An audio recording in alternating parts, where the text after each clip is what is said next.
number 1 ชั้น1นะครับอีก100 เมตรก็ชั้น2นะครับin about 100 meters away from fall 1 is the waterfall 2นะครับก็ไปเรื่อยๆนะครับโอเค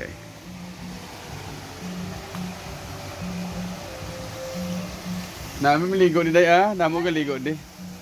maligo mo pwede init na kuya pero mas nami sa ano day sa taas adto tag taas sa fall 9 day dagang nami dito